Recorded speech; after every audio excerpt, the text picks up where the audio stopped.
This could be good for me. Lately I was feeling like I need a purpose. But when you talk to me, give me the impression that I won't scratch your surface. And I could walk for days, searching for your place. So just got here to Miguel's house. This is clean. Nah, but if you look, you see all the stains in the bottom. This is a machine you have here. So I have a kind of my own little setup.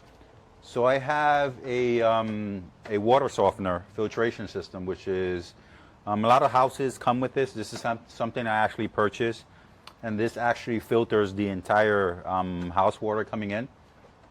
So I have a Y connection here, and then this Y connection, what I do is I run one connection to the pressure washer, and this is Matt Mormon's one of Matt Mormon's solutions for washing the vehicle if you're doing vehicle washing at home.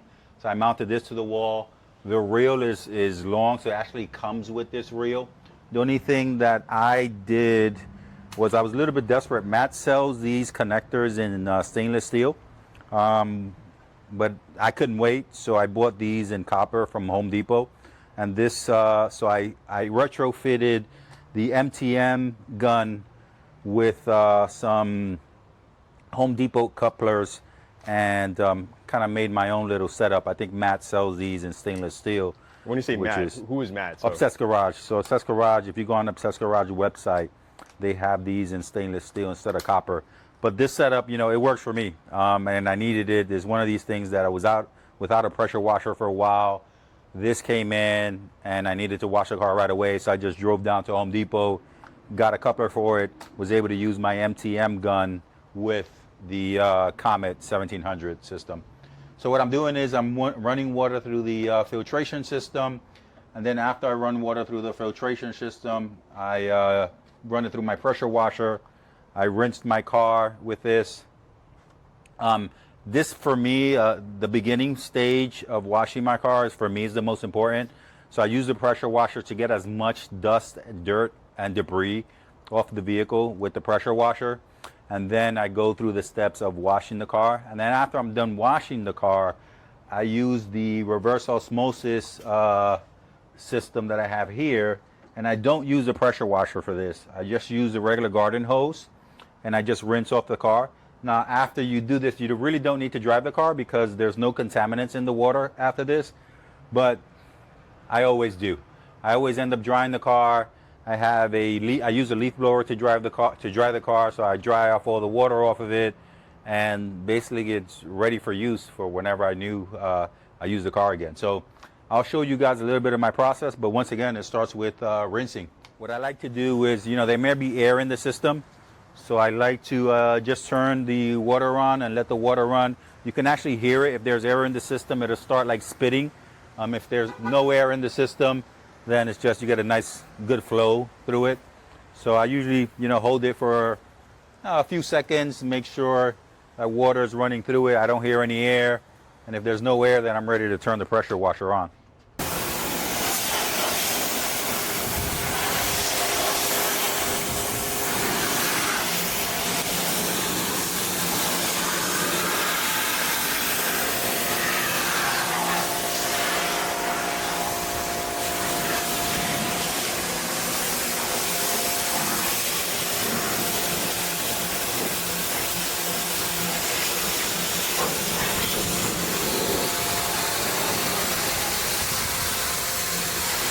So why are you doing inside the wheel well? They can probably still hear you, so. Yeah, I like to get inside the wheel wells because there's a lot of dust and debris that just accumulates up in there. So the benefit of this car in particular is I'm on air, so I could go inside, raise the button, lift it up, and get, you know, it's a lot more easier to get in there. There's actually a sprayer adapter that you can put on this and get underneath the car. We're gonna waste all his water today. You pay for your water, right? Of course.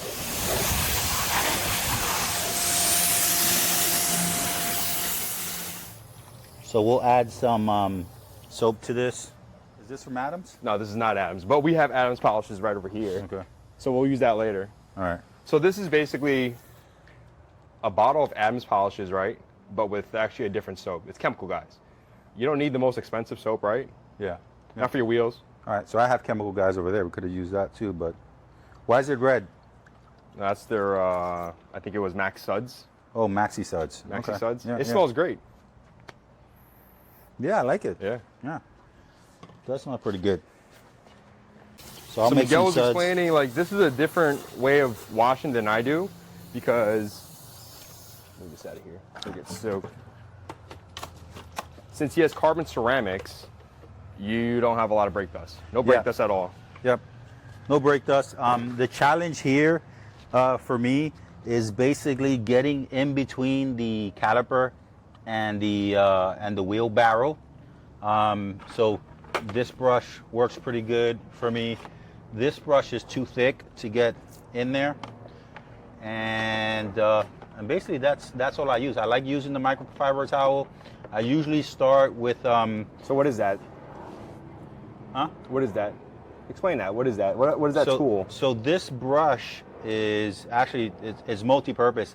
I typically like to use it to get inside my wheel wells and kind of give them a little scrub inside and out, kind of those hard to reach areas where your finger can get back in there. So I like to use it for that. I also a lot of road grime gets in there, right? Yeah, correct. I also like to use it like behind the caliper. Overall, my wheels are easy to get to with my hand, but this of course makes it a lot easier where I'm brushing not only the wheel barrel, but I'm also doing my caliper. And for those that have F80s with carbon ceramic brakes, we know that these wheel calipers tend to fade. For whatever reason, this color tends to fade. It's a common problem on them. A lot of people don't know too is that This wheel is done. your tires get dirty, right? So do you use anything for your tires? You know, I don't have anything particular that I use for my tires other than... But I got you though. Other than, you know, I do like to scrub them with a brush. I don't do anything too abrasive on them. That's what I do. I'm not sure what you guys use. So this is what I use. This is a P&S brake buster in an Adams Polishes bottle. So this is actually good for your wheels and also good for your tires. This gets a lot of the road grime on your tires because in order to put tire shine on properly, you definitely want to clean that too. So a lot of your soap that you put on here won't get all that grime off. This is what I use. Okay. So you just spray it on? Spray it on and you have a little brush, right?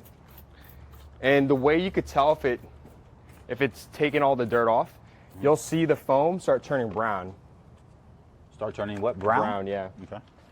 And I like this brush because it's not too big, it fits in my hand, and I can actually see some of the brown that you're mentioning. You see it now? Yeah. That means it's really dirty. So the way of doing this, if you see it browning over and over, you would rinse it off and then do it again.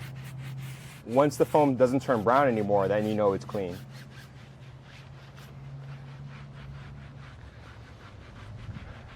So it's a good thing that we're seeing it turn brown because the method that I was using, I guess, which is just a traditional soap, wasn't as strong enough to get that grime off. And now I'm seeing what Ken gave me, which is that Adams? No, that's P&S brake buster.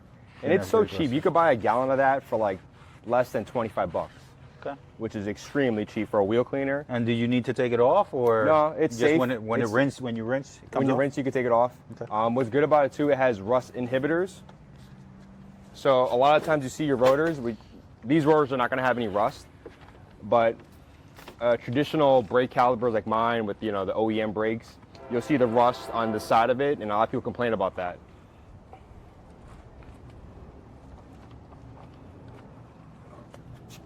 So this, of course, the front calipers are a lot bigger than the rears. And this is kind of where I spend most of the hard time when I do have hard times with cleaning behind the calipers. On the OEM wheels, there's no way I could fit this brush in between the caliper and the wheel because the OEM wheels in the front, they're 19s. So they give me a hard time to do, 70, 80% of the wheel and then come back, move the car, and do the rest of it.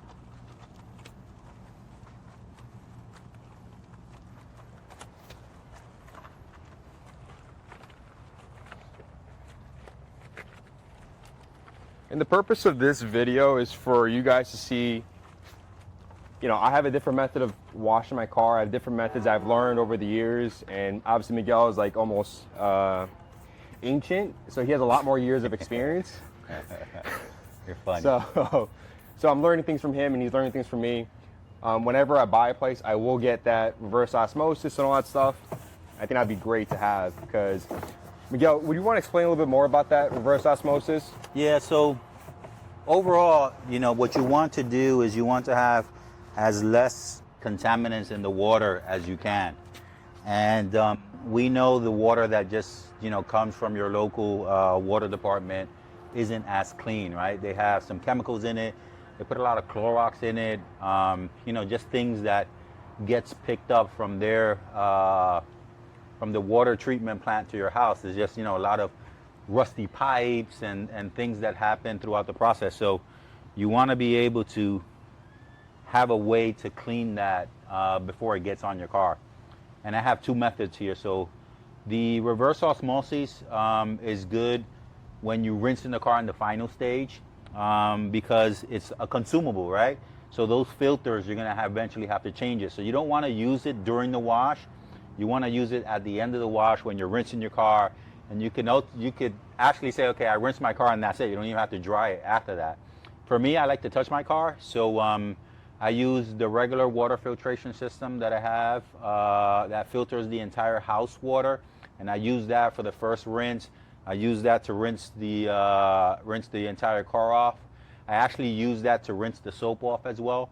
And then finally, I use the reverse osmosis water to just give it that, you know, something that I may have missed. Try to get as much contaminants off of the car, and because you don't want hard water staying in the car because correct. hard water leaves water spots and those are a nightmare to get off. Exactly. So that's the key. So we are seeing some browning.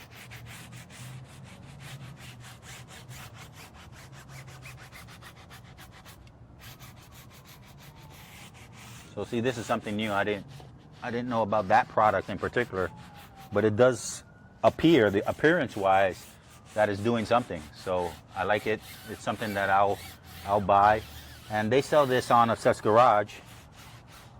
And Ken, you said that it's fairly cheap, right? You can get a gallon of it for like less than 25 bucks or maybe less than 30 bucks. I'm not sure what the package is.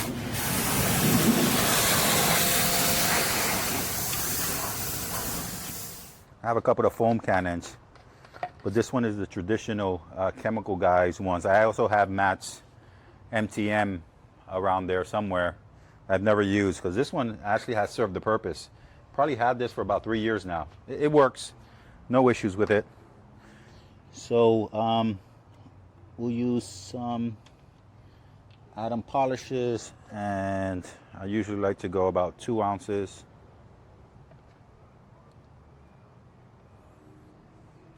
Two ounces for me is enough foam where it's still not that shaving cream scent sensation, but plenty of foam. So right now I'm a little bit right under 2 ounces is where I'm at, which for me is enough. I usually don't fill my foam cannon all the way to the top, so I'll probably go to about 25 ounces. So I'll do about 2 ounces of soap and about 23 ounces of water, and you'll see how much foam I get.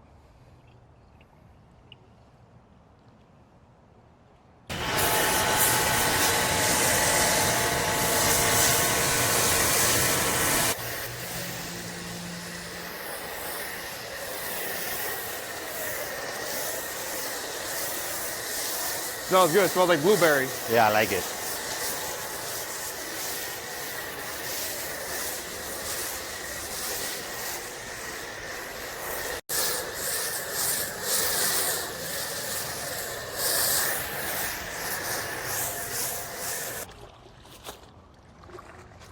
All right, so explain this method. So 2 bucket method, So right? we got a 2 bucket method. This is This is Ken's bucket, actually. It's a 6-gallon bucket. I usually don't need that much. So this is a 6-gallon bucket. It has soapy water in it. And then this is my rinse bucket. And what I'll do is I'll just do long movements in straight lines. And I'll start from my hood. So I'll do my hood first. I'm sorry. Yeah, I'll do my roof first, then the hood, then the trunk. And then I'll do the side doors, and then the front and rear panels. And I'll kind of work my way that way. So I'll just, rinse it in here. Then start from the roof, kind of pushing the water toward the front. It's kind of how I like to do it. So I try to push the dirt off, and then come back and give it like a clean sweep. Turn the wash mitt over. Just go over it one more time. I'm not applying any pressure, just really, the pressure of a heavy mitt on the car. So I'll go this way. I'll probably do my windows as well.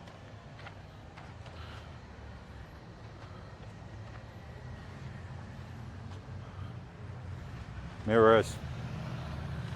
And for now, this mitt is now contaminated, right? So I'll go into the rinse bucket, give it a rinse. I actually like to squeeze it out. Now I'm back in my wash bucket. I'm gonna go onto the other side of the car. This is part of the workout, so this is the good part. For those that like to exercise, this is when you're getting your workout in, carrying buckets around. And now I'm on the other side of the roof, doing the same thing. I know these are wash mitts. I actually rarely put my hand in them. And they come with like a little felt inside that I actually cut out. So I'm pushing this way and then coming back that straight line. Pushing, coming back the straight line. Doing the same thing here. I'm turning it over. Now I'm just going back and forth. Not applying any pressure, just going back and forth on it. Do my windows. And the whole car is coated, right? Yeah, my whole car's coated. Everything's coated. One of the areas of concern is actually these two pieces, these pillars. A lot of people just have so many swirls on those. One way you could do it is to fix it is to polish it out, yeah. Then put clear film on top of it, paint protection film. Okay. I haven't done that yet. It does annoy me when I look at my pillars. I see the haze and the swirls. So I'm now in the rinse bucket. Try to get all that grime off of it. Now I'm doing my hood next. And once again, I'll do half the hood. I'm not going any pressure wise. I'm just going pushing, coming back straight line. Pushing, coming back straight line. Pushing, coming back straight line. And I'll turn over and just go over what I just did. And you could kind of see how the ceramic coating on here is fighting off the soap. Yeah. Back in my rinse bucket.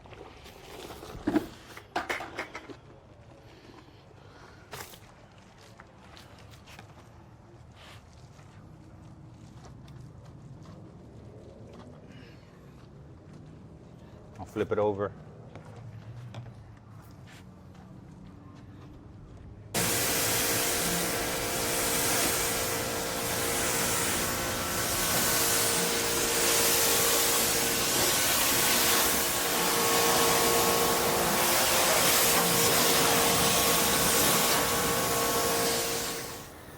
This helps me, my peace of mind, thinking that I'm taking off whatever contaminants from the regular, I guess, filtered water, which shouldn't have any contaminant because my house water is filtered. But for me, this is just a peace of mind of, making sure that I get as much contaminants off of the car as I could. Question is, why isn't it connected to a pressure washer? So this, I don't feel that there's a need to put pressure, because usually the pressure washer is, what's making the pressure washer is air, right? Yeah. So what I'm doing here is I'm just rinsing. I got most of the dirt off of the car already, right? So I don't really need to blow anything else off.